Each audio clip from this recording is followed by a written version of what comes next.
வாழ்க வையகம், வாழ்க வையகம், வாழ்க வையகம். குரு புகழ் வாழ்க, குருவே துணை. இன்றைய நிகழ்ச்சிகளை வேதாத்ரி மகர்ஷியர்கள் சுத்தமான முறையில் நல்ல முறையில் நடத்துவார். அனைவருக்கும் காலை வணக்கம். இன்னும் நல்லா சர்ப்ரைஸாக இருப்பீங்க. என்னடா மாலதி சுப்பிரமணியன் போட்டுருந்தாங்களே, ஐயா இருக்காருன்னு நினைக்காதீங்க. அம்மா கொஞ்சம் தவிர்க்க முடியாத நேரத்தில் வர முடியல. அதான் வந்து இன்னைக்கு நம்ம முதல் பகுதி வந்து ஃபர்ஸ்ட் 10 to 1 வந்து ஐயா எடுப்பார். செகண்ட் ஹாஃப் ஜெயந்தி அம்மா எடுப்பாங்க. அதனால் நம்ம வந்து எந்த ஒரு தடங்கள் வந்தாலும் நம்ம நடத்த முடியும் நம்மளால். சரிங்களா? அதான் வந்து நம்ம எல்லாமே சிறப்பு தான். நம்ம அவங்க வந்து கொடுக்கறது எப்படியும் நமக்கு ஒரே அவங்க இறையர்கள் என்ன கொடுக்கணும்னு நினைக்குமோ ஜெயந்தி அம்மா மூலியமாக ரமேஷ் அண்ணனும் கண்டிப்பாக நம்மளுக்கு கிடைக்கும். நம்ம ஐயாவை பற்றி ஒரு சிறியா இருக்கும். எல்லாருக்கும் தெரிஞ்ச நம்ம நிறைய வகுப்பு எடுத்திருக்காரு. இருந்தாலும் புது அன்பர்கள் ஐயாவை பற்றி ஒரு அறிமுகம். ஐயா வந்து பார்த்தீங்கன்னா 94 வந்து இந்த மனவளக்கலை பயிற்சி மகரிஷி இருக்கும் போதே வந்திருக்காரு.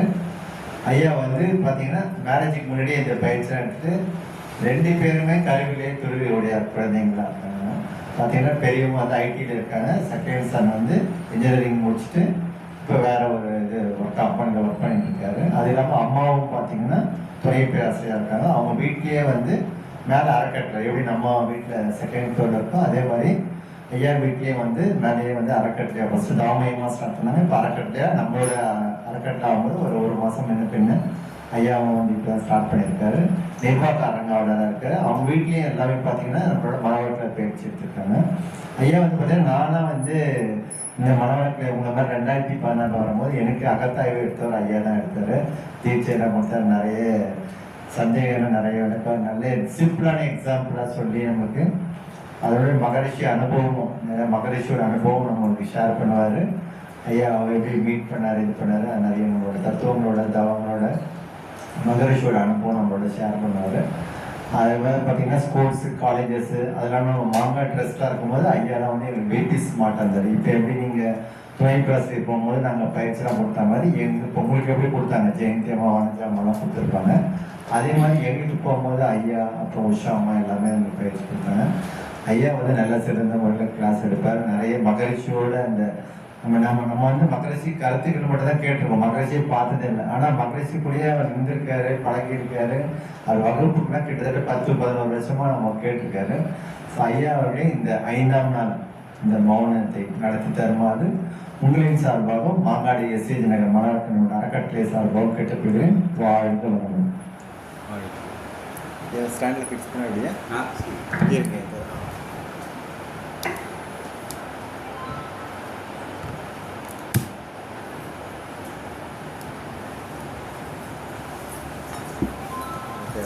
ஓகே, வாழ்க வளமுடன். கேட்குதுங்களா? மௌனத்தில் தொடர்ந்து 5 நாள் மௌனத்தில் எழுதுறீங்க. 4 நாளா? 5ஆவது நாள் சித்திரை 4 நாள் மௌனத்தில் தொடர்ந்து இருப்பீங்க. ஒரு சிலர் வந்து மௌனத்திலே கூட தொடர்ந்து இருப்பாங்க. அவங்களாம் பேசுவாங்க. ஒரு 2 minutes தான், ஒரு 5 minutes மௌனத்தை பற்றி ஒரு சில கேள்வியெல்லாம் கேட்டுட்டு மௌனத்தை ஆரம்பிச்சிடலாம். நம்ம வாழ்க வளமுடன். குரு புகழ் வாழ்க, குருவே துணை. நம்ம மௌனம் ஏன் இருக்கு? மௌனம் எதுக்கு இருக்கிறோம்? பெரிய கேள்விதான். மௌனத்தை பற்றி மௌனம் எதுக்கு இருக்கிறோம்? முடிஞ்சவங்க பேசலாம், பேசாதவங்க இருக்குங்க நாளாக தொடர்ந்து பேசாமல் இருக்கணும்னு நினைக்கிறவங்க பேசாமல் இருக்கலாம். ஏன் மௌனம் இருக்கு? ஸ்டார்டிங்னால கொஞ்சம் பேசிடலாம். அது 5 minutes தவம் ஆரம்பிக்கு முன்னாடி மனாவது சொல் கரெக்ட் 1. அப்புறம் கரெக்டு தான் ஐயா சொல்கிறது. அப்புறம் நிம்மதியாகவும் அமைதியாகவும். ஓகே. அப்புறம் கரெக்டான ஆன்சர் வருதான்னு பாரு. நிம்மதியாக அமைதியாகணும். மனச்சொல் காலத்தை குறைஞ்சாவே நம்ம அமைதியாகிடும். மௌனமாக இருக்கும்போது இறைவனிடம் பேசலாம். இறைவனிடம் மௌனமாக இருக்காரு, ஆனால் இறைவனிட்ட பேசலாம். புரியுங்களா? ஏன்னா இறைவனோட மொழி மௌனம். அப்புறம்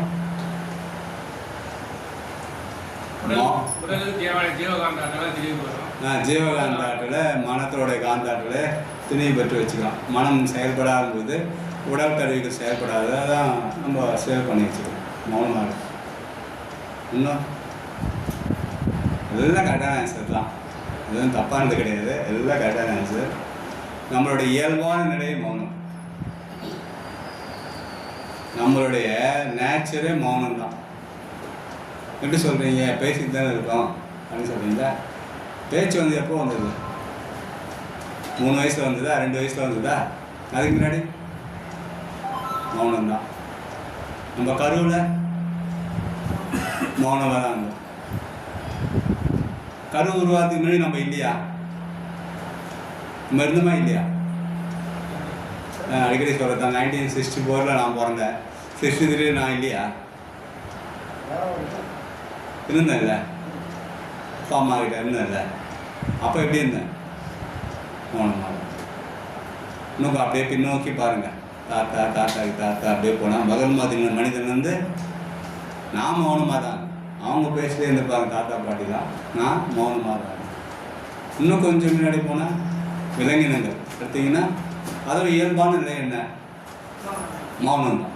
எப்போவாவது பசிக்கு எதனா எடுக்கிறதுக்கு முயற்சி எடுக்கும், அதனால் கொஞ்சம் நேரம் மௌனம் கிடையாது, மீதி நேரம்லாம் அப்படியே போனீங்கன்னா தாவரம் வரைக்கும் போனோம், தாவரம் மௌனமாக தான் இருக்கும். அப்போ மௌனமானது தான் நம்மளுடைய நிலை, இயல்பு. எதுக்காக பேசுகிறோம்? இன்னும் பஞ்சபூதங்கள் எடுத்துங்க, பஞ்சபூதங்கள் எப்படி இருக்கு? மௌனம் தான் இல்லையா? எப்போ காற்று பேசுது? பேசுது, காற்று பேசுது. எப்போ பேசுது?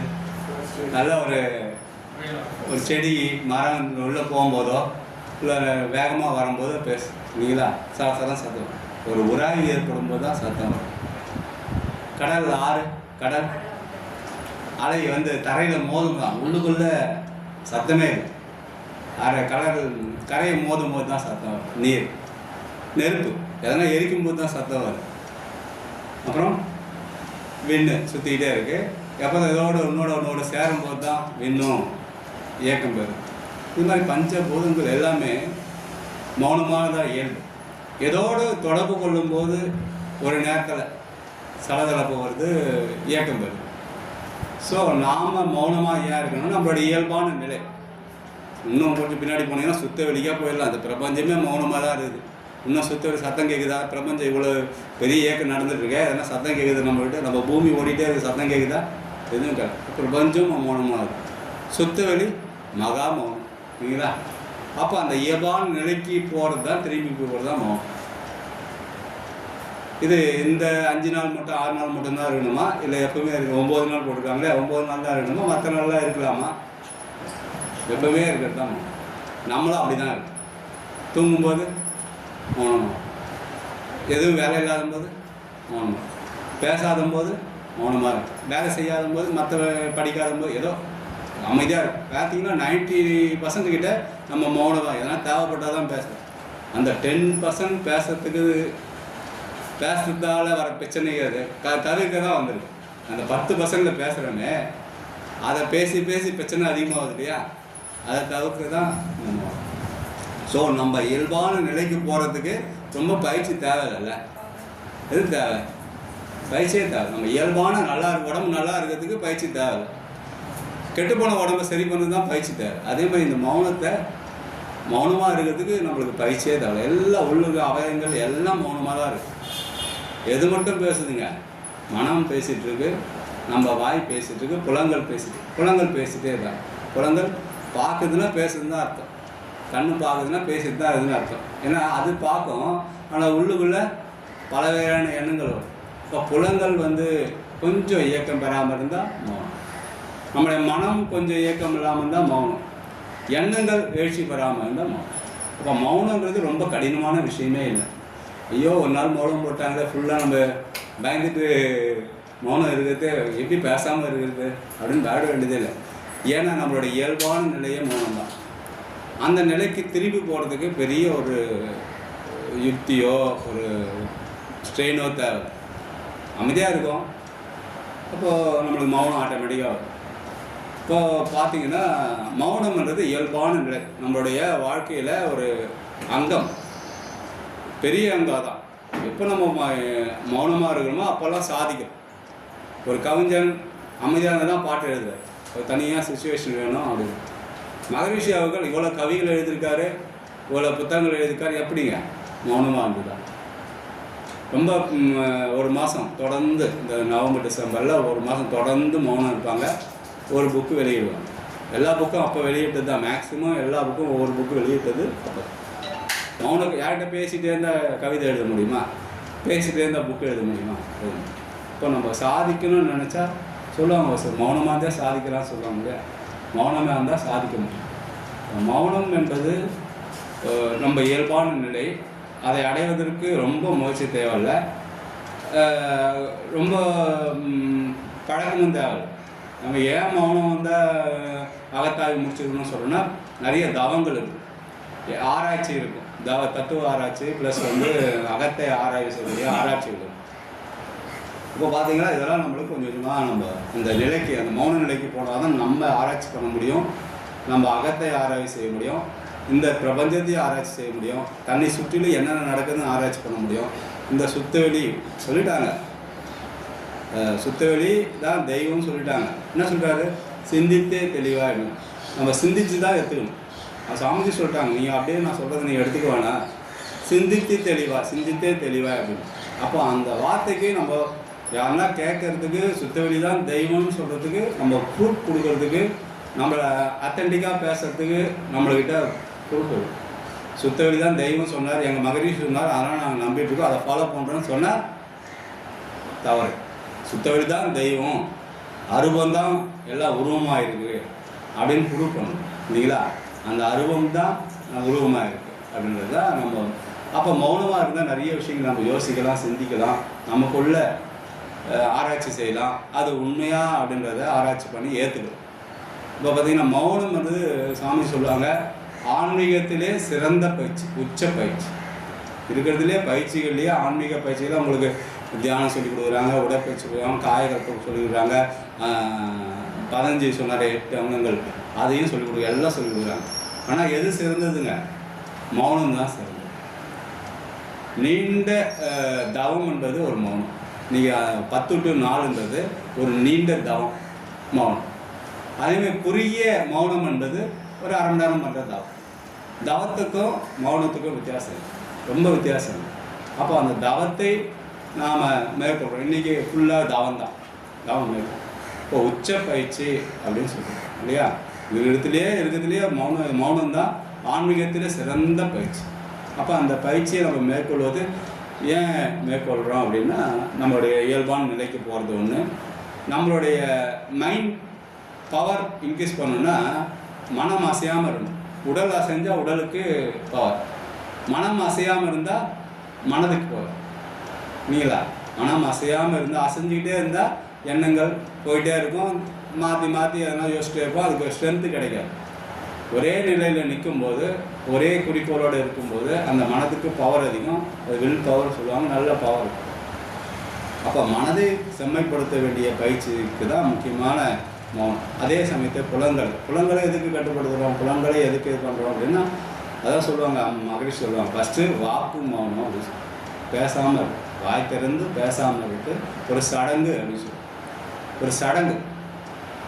ஆனால் எது பேசாமல் இருந்துங்க, மனம் பேசாமல் இருங்க ஒன்று. அடுத்து பார்த்திங்கன்னா கருவி மௌனம்னு சொல்லுவாங்க. கருவினா இந்த புலன் கருவிகள் அமைதியாக இருக்கும்.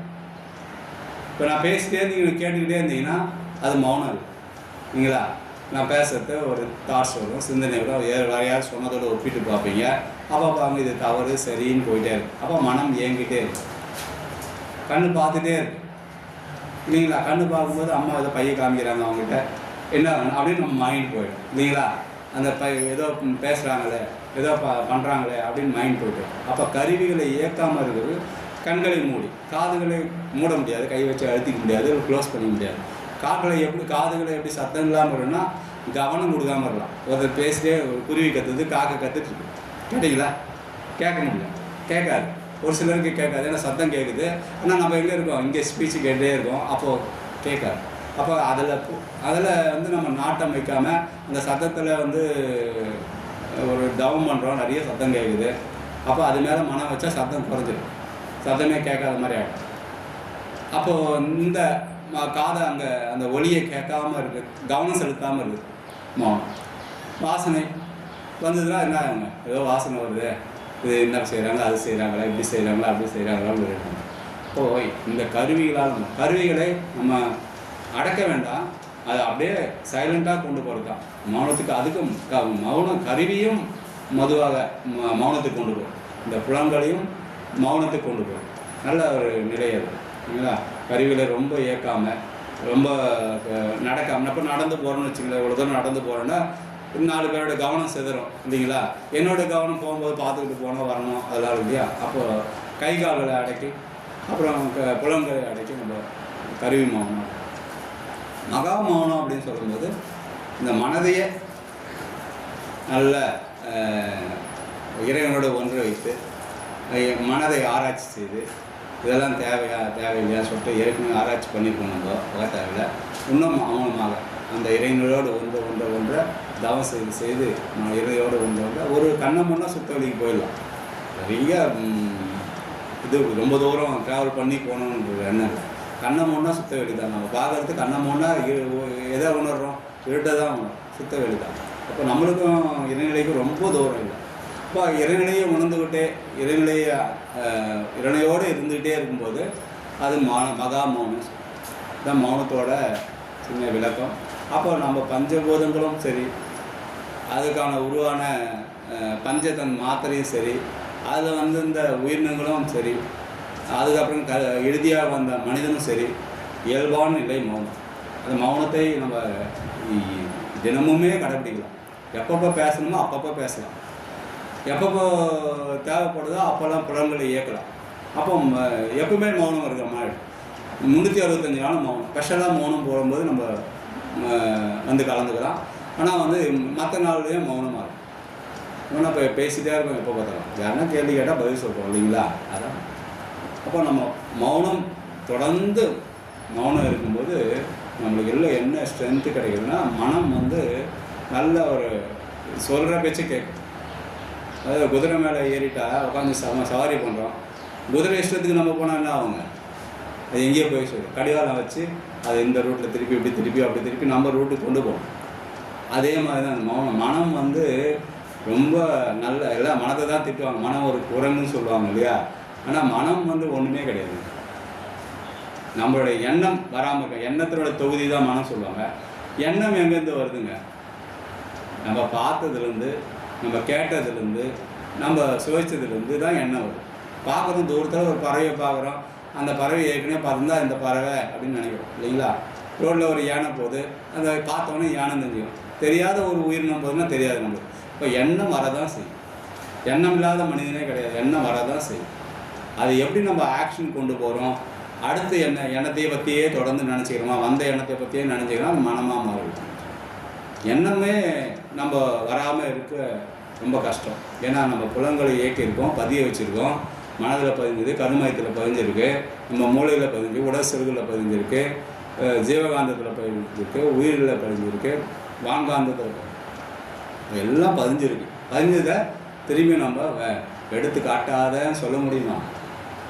சொல்லவே முடியாது. இப்போ என்னை பார்த்தவங்க ஐயா ரமேஷ் ஐயா வந்தது தான் சொல்லணும். இது ரமேஷ் ஐயா இல்லைன்னு சொல்ல முடியுமா? மனது எண்ணம் வந்துச்சுங்களா, அது ஐயா பார்க்காதுங்க என்னன்னா சொன்னதுக்கு அப்புறம் தான் தெரியும். அதுக்கப்புறம் அடுத்த வாட்டி பார்த்தாங்கன்னா ஐயாவுக்கு தெரிஞ்சிடும், இது ரமேஷ் ஐயா மாங்காடு பார்த்தோம், எஸ்ஐஜி நகரில் பார்த்தோம். இது எடுத்து காட்டாமல் இருக்க முடியும், எண்ணம் இல்லாமல் இருக்க முடியுமா? முடியும். நம்ம பார்த்தது செய்தது வெளியே பார்க்குறோம், உள்ள தொடர்பு கொள்ளுது, இதுன்னு எடுத்து காட்டுது.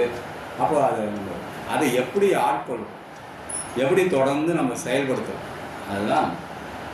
அதை தொடர்ந்து அது மேலேயே இருந்தால் போகிற வழியில் தண்ணி தேங்குது, குளம் இருக்குது, ஒரு கல் தூக்கி போடுறீங்க, போட்டவொன்னே அந்த கல் போய் உட்காந்துருது சேத்துல உள்ள.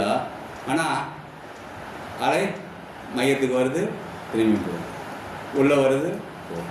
அப்போது இயங்காதுன்னு சொல்ல முடியுமா? அதுக்கிட்ட நீங்கள் போடாமல் வந்துடணும், கல்லை போட்டுட்டு இயங்காதுன்னு சொல்ல முடியும். அப்போது நம்ம எண்ணம் உணர்ச்சி நிலையில் ஒரு எண்ணம் வரதான் செய்யும். வந்ததுன்னா அது என்ன ஏதுன்னு நம்ம ஆராய்ச்சி செய்ய, அதான் சாமிஜி முதல்ல வச்சுக்கோங்க, எண்ணம் மாறாது ஆராய்ச்சி போயிட்டு நம்ம ஒரு தவம் பண்ணிவிட்டு எண்ணத்தை ஆராயணும். முதல்ல 9 மையம் தவம் பண்ணலாமா? இங்கே எப்படி ப்ரொசீஜர் போதுங்களா? எப்படி தவம் பரிசோதனை அப்படி தானே போயிட்டுருக்கு. தத்துவமாக விளக்கமாக பேசிட்டே இருக்காங்களா? நிறையா இல்லை. உங்களுக்கு எப்படி உங்கள் இன்ட்ரெஸ்டாக பேசிகிட்டே இருக்கலாம், பேசாமே இருக்கலாம். தவம் பண்ணிவிட்டு நம்ம ஆரம்பிக்கலாம். வாழ்க்கை வந்து இல்லை நேராக உட்காந்துக்கலாம், கைகளுக்கு வந்து மடியில் வச்சுக்கலாம், இல்லை 9 மணி நம்ம பண்ணலாம்.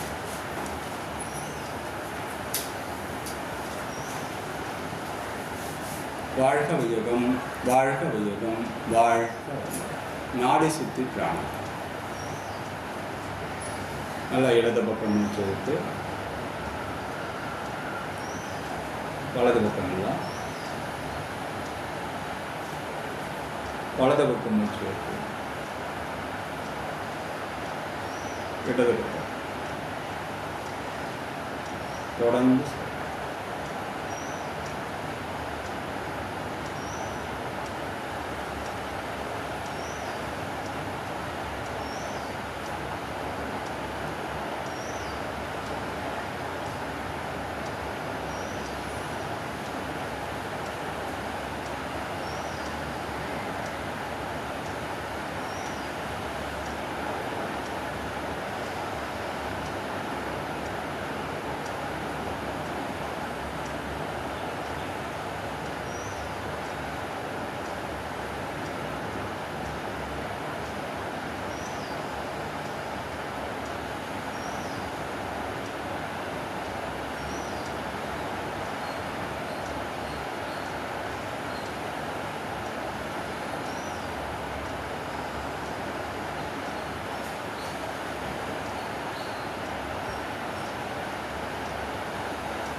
வாழ்க தண்டோட சுற்றி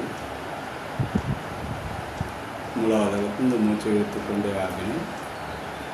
மூச்சை விட்டுக்கொண்டே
வாழ்க.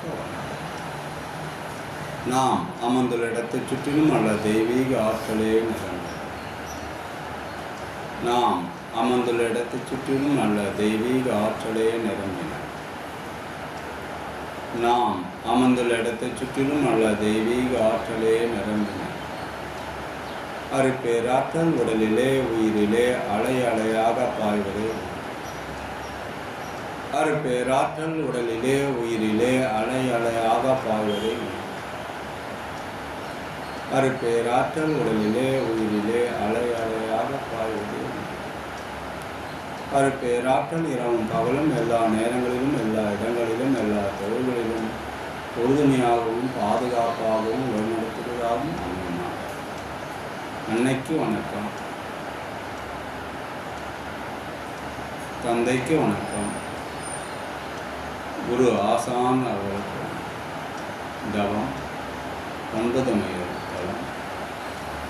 துவக்கம் மூலாதாரம். மூலாதாரத்திலே மனதை வைத்து அமைக்கிறோம்.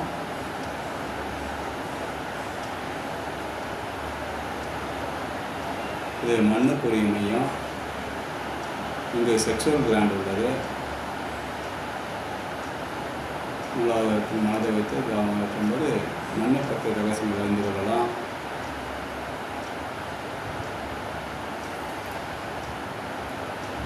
நல்லா ஆழ்ந்து கவனத்தை வைக்கணும்.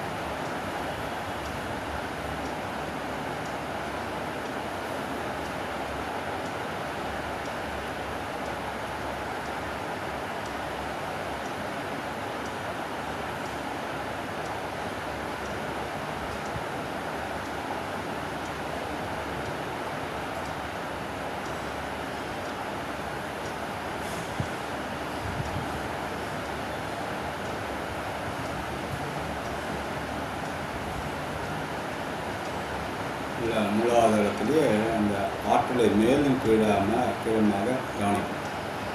1 இன்ச்சு மேலே 1 இன்ச்சு கீழே, 1 இன்ச்சு மேலே 1 இன்ச்சு கீழே, 1 இன்ச்சு மேலே 1 இன்ச்சு கீழே. அப்படியே மேலும் கீழுமாக அந்த ஆற்றல் அசைவதாக கவனிக்கும். அப்படியே ஒரு சுழற்சி மூலாதாரத்தில் வளர்ச்சிகளாக ஒரு சுழற்சி கவனிக்கும்.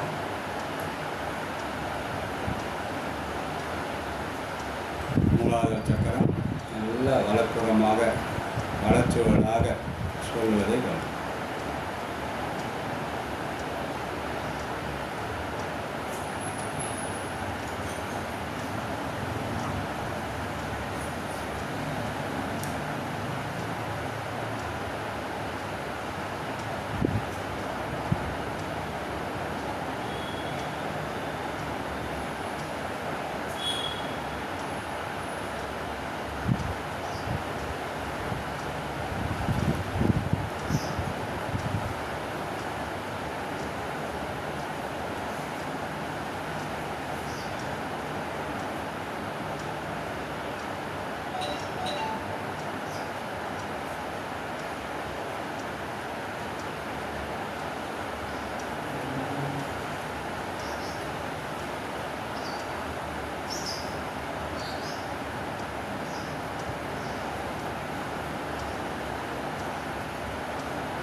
சுவாதிஷ்டம் தொப்புலேருந்து ஒரு 4 அங்குலம் கீழே இது நீருக்கான மையம். இங்கே அட்டினஸ் இருக்கிறது. அப்படியே அதில் மண் வைக்கும். மேலும் கீழுமாக கொஞ்சம் அசைக்கும். மேலே போகும். அதே சுவாதிஷ்டானத்தில் இருந்து கொண்டு 1 இன்ச்சு மேலே 1 இன்ச்சு 1 இன்ச்சு மேலே 1 இன்ச்சு.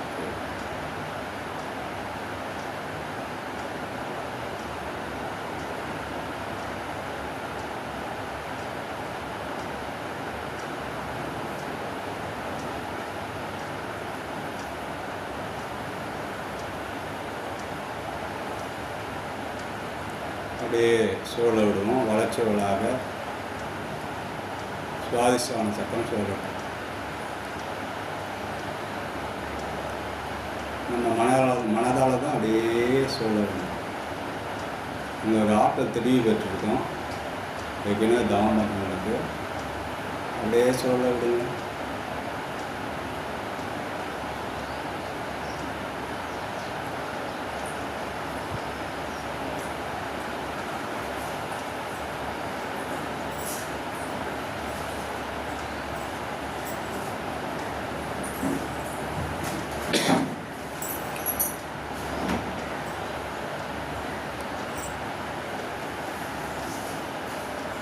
தவம் பயிலாதவர் யாராவது இருந்தால் அப்படியே கண்களை மூடி மூச்சு காற்றே காணும்.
மணிப்பூர சக்கரம் தொப்புள் மையம் எல்லாமே உள்பக்கமாக நடுமையத்தில் உடம்போட நடுமையத்தில் இருப்பது போல நினைக்க வேண்டாம். சக்கராஸ் இது நெருப்புக்கான மையம். இங்கே கணையம் என்ற சொலுக்கு இன்சுலின் கணையம் என்ற சொலுக்கு உள்ளது. அங்கேயும் அப்படியே இந்த ஆற்றலை மேலும் கீழமாக கணிப்போம். ஒரு இன்ச்சு மேலே ஒரு இன்ச்சு, ஒரு இன்ச்சு மேலே ஒரு இன்ச்சு.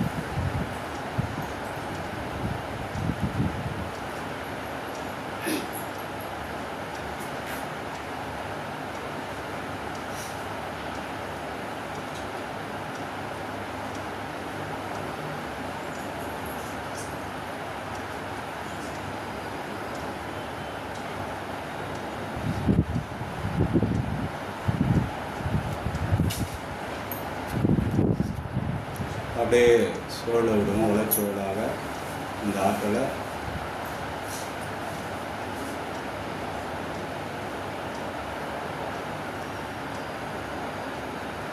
மணிப்புரகத்திலே கவனத்தில் இருக்கோம்.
அநாகர்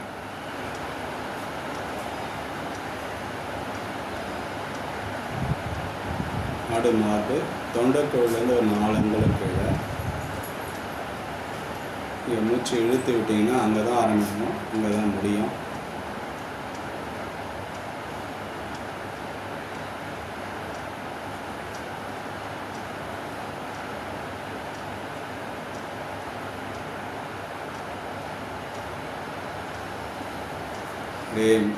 இங்கே வந்து தைமஸ் என்று சொல்லப்படுவது, இது காற்றுக்கான மையம். அந்த ஆற்றலை மேலும் கீழும் அசைச்சு பார்ப்போம். 1 இன்ச்சு மேலே, 1 இன்ச்சு, 1 இன்ச்சு மேலே, 1 இன்ச்சு, 1 இன்ச்சு மேலே, 1 இன்ச்சு, 1 இன்ச்சு மேலே, 1 இன்ச்சு. அப்படியே வளர்ச்சியோடாக சொல்லுவோம் அந்த ஆற்றலை.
விசுக்தி, தொண்டை மேடை,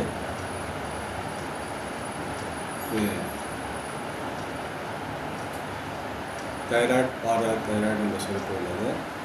இது விண்ணுக்கான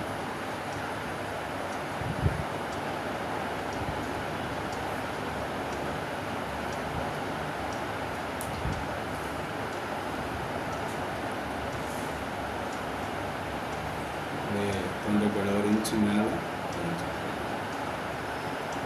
தொண்டை அந்த மேடான பகுதி இணைத்து அசைத்து பார்ப்போம். மேலே கீழே 1 இன்ச்சு மேலே, 1 இன்ச்சு கீழே, 1 இன்ச்சு மேலே, 1 இன்ச்சு, 1 இன்ச்சு மேலே, 1 இன்ச்சு கீழே. அப்படியே சோழ விடுங்க, வளைச்சோழ ஆற்றலை.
ஆக்னாச்சரம் உருவ மத்தியிலே மனதை வைத்து கவனிக்கும். பிட்யூட்டரி கிளாண்ட் உள்ள இடம். உடல் இயக்கத்துக்கான தலைமை சொல்லுது, அதன் மீது மனம் வைத்து கவனிக்கும். இது மேலே கீழே அசைச்சு பார்ப்போம். உள்புறமாக வெளிப்புறமாக அசைச்சு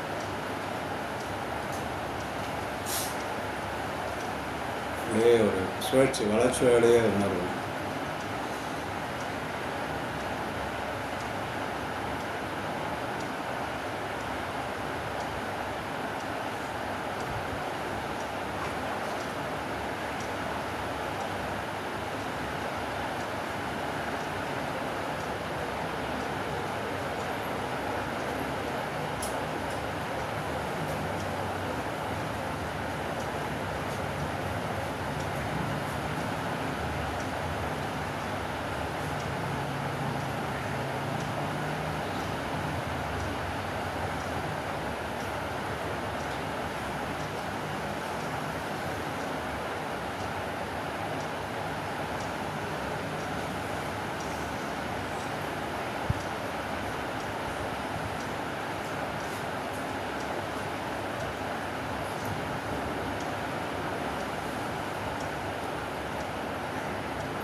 துரியம் உச்சியிலே மழை நிறுத்தி இதமாயிட்டுவோம். பிணை கிளாண்டு உள்ள இடம். மன இயக்கத்துக்கான தலைமை சுரப்பி, அதன் மீது மனம் வைத்து இதமாயிட்டுவோம்.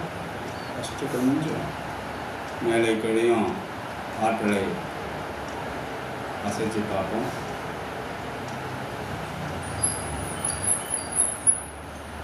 அப்படியே வளர்ச்சியோடாக சொல்ல விடுவோம்.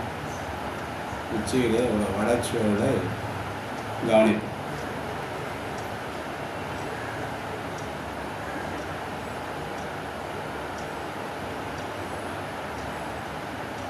பருமரந்தினம் சகதலம் என்று சொல்லக்கூடிய இடம்.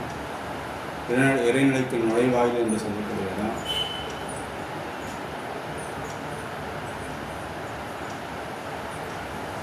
நல்லா ஆழ்ந்து வளர்ச்சியோடு கவனிப்போம்.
துவாதச அனுபவம் சொல்லக்கூடிய இடம். இந்த உச்சியிலேருந்து ஒரு அடி உயரம் 12 அங்கல். அப்படியே ஆற்றலை அந்த 12 அங்கத்தில் நிறுத்துவோம். அப்படியே வளர்ச்சிகளாக அந்த ஆற்றலை சொல்ல விடுவோம். நம்முடைய ஜீவகாந்த ஆற்றல் தான் ராமகாந்தத்தோடு கலப்புகின்ற இடம்.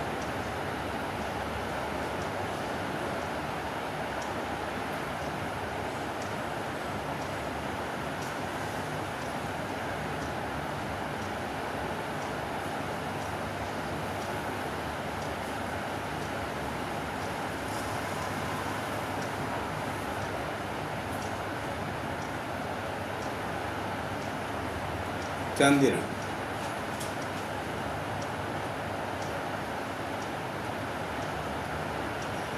உச்சிக்கு நேராக சுமார் 2,00,000 தூரத்தில் சந்திரனை கவனிக்கிறோம். அதுவும் சந்திரனை வளர்ச்சிகளாக சொல்வதை கவனிக்கிறோம். அதுவாக மாறி சுற்றிடும், வளர்ச்சிகளாக சுற்றி வரும்.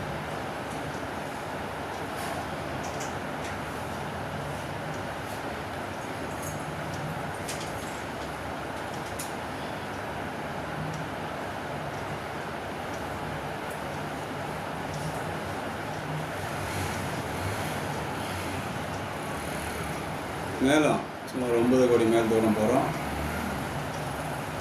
சூரியன் பெரிய நெருப்பு போனோம். தனித்தானே வளர்ச்சிகளாக சுற்றி கொண்டு இருக்கிறது. அதுவாக மாறி சூரியனாக இருக்கும்.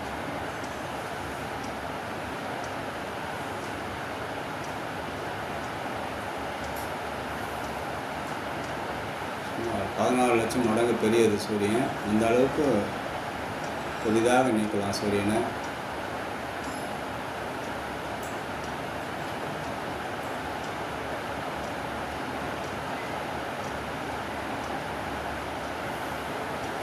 சூரியனை மையமாக வைத்து எல்லா புறம் விரிகிறோம், விரிந்து செல்கிறோம். பேரேக்க மண்டலம் கோடான கோடி நட்சத்திரங்களையும் கோள்களையும் அகக்காட்சியாக காண்கின்றோம். ஒவ்வொரு நட்சத்திரம் ஒரு சூரியன் தான். எல்லாம் வளர்ச்சிகளாக சுற்றி கொண்டு இருக்கிறது தான்.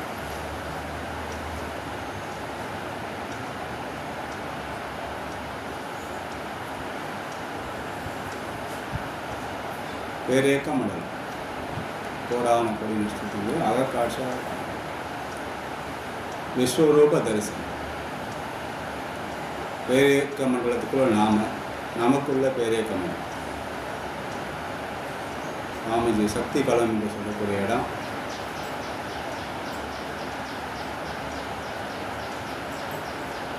எப்போதெல்லாம் இந்த தவம் ஏற்றுகிறோம் அப்போதெல்லாம் மகரிஷிகள் நம்மோட இணைந்து, ஏன்னா பிரபஞ்சத்தில் தான் இருக்கார் மகரிஷி, நம்மோடு இணைந்திருப்பார்.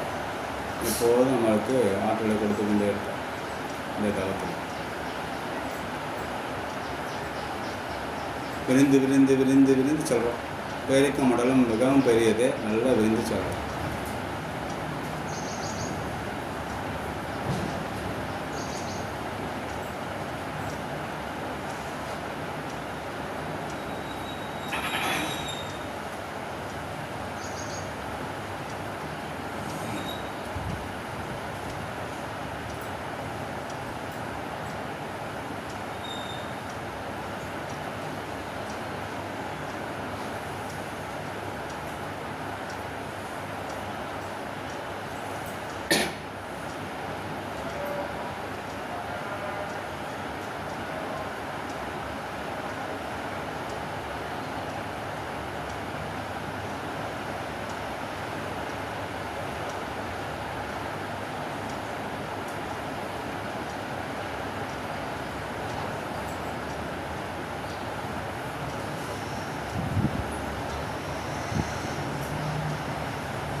சுத்த வெளி.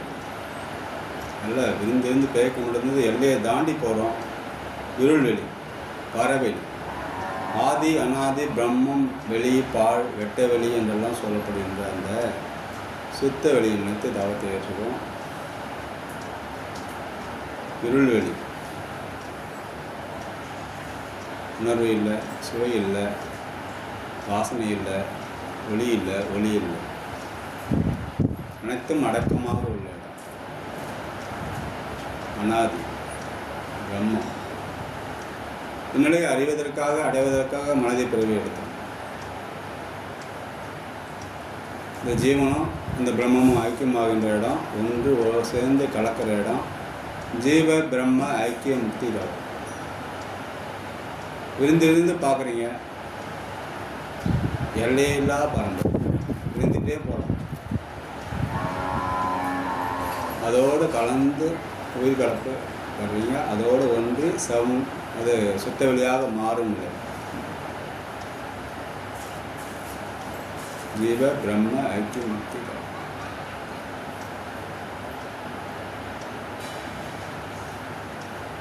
இதுவே சுகம், இதுவே வைகுண்ட பதவி, சிவலோக பதவி.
வாழ்க. மீண்டும் பேரே கொண்டவர் கோடான கோடி நட்சத்திரங்களையும் கோள்களையும் அகக்காட்சியாக காண்போம்.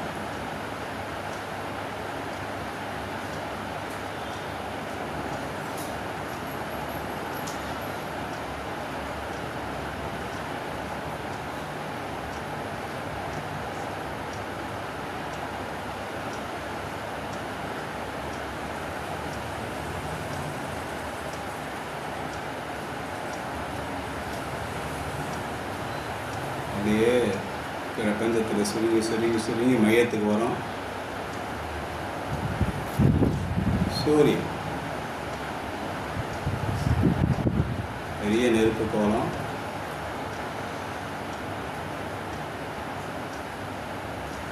அதோட கலந்து உயிராக்கப்படலாம், சூரியனாக மாறும்.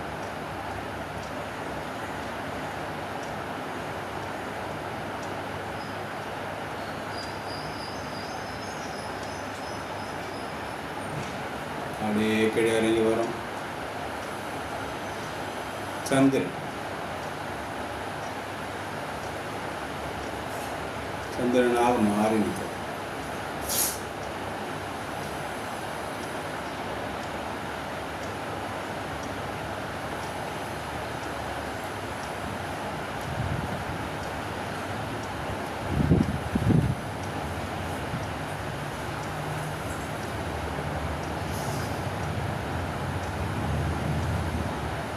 மேலும் கீழே இறங்கி வரும். துவார சாமி உச்சிக்கு மேலாக ஒரு அடி உயரத்தில் மனதில் நிறுத்துகிறோம்.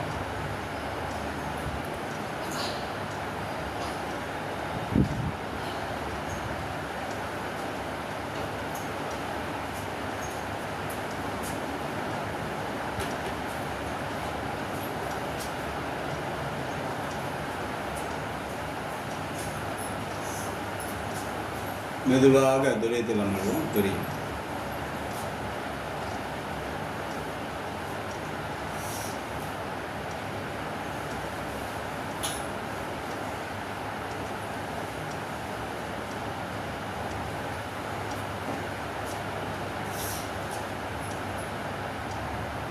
வாழ்க்கை தவத்தை நிறைவு செய்யும்.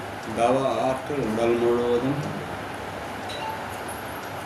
உச்சிலிருந்து பாதம் வரைக்கும் உடலே உணர்வாக, உணர்வே உடலாக அழைத்தது.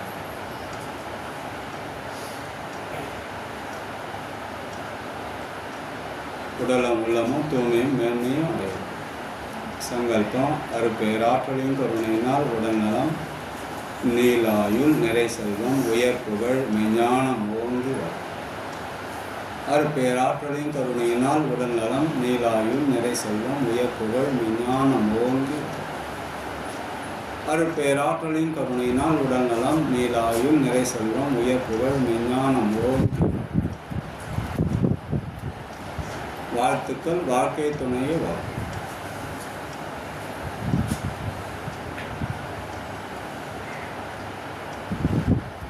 பெற்ற மக்களை வாழ்த்து.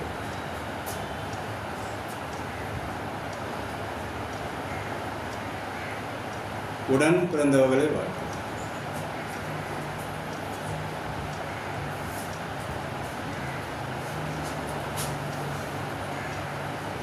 நெருங்கிய உறவினர்கள் நண்பர்களை வாழ்த்து.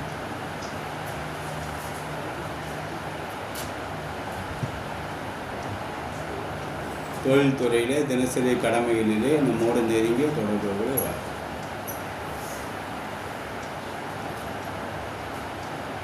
இன்னொரு புரிவோர் எதிர்களாக நினைப்போர் எவரிடம் இருந்தால் அவர்களும் மனம் திரிந்து நல்வாழ்வு பெற கருணையோடு வாழ்த்து.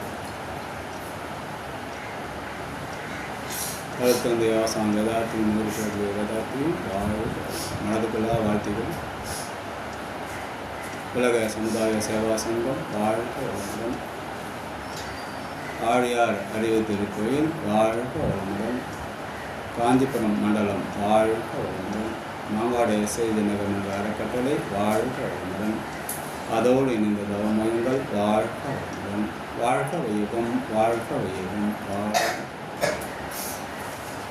இரண்டெழுத்து பண்பாடு. நான் எனது வாழ்நாளில் யாருடைய உடலுக்கும் மனதுக்கும் துன்பம் தர மாட்டேன். துன்பப்படுவோருக்கு என்னால் முடிந்த உதவி செய்வேன். நான் எனது வாழ்நாளில் யாருடைய உடலுக்கும் மனதுக்கும் துன்பம் தர மாட்டேன். துன்பப்படுவோருக்கு என்னால் முடிந்த உதவி செய்வேன். நான் எனது வாழ்நாளில் யாருடைய உடலுக்கும் மனதுக்கும் துன்பம் தர மாட்டேன். துன்பப்படுவோருக்கு என்னால் முடிந்த உதவி செய்வேன். வாழ்க வையகம், வாழ்க வையகம், வாழ்க. நம் மனதில் அமைதி நிலவட்டம், நம்மை சுற்றிலும் அமைதி நிலவட்டம், உலகம் முழுவதும் அமைதி நிலவட்டம். அமைதி, அமைதி, அமைதி. இது கைகளை சத்தம் வராமல் தேய்த்து கண்களில் ஊற்றிடும். கைகளை மேலே தூக்கி குவித்து ஒரு ஆனந்த மூச்சு வைத்து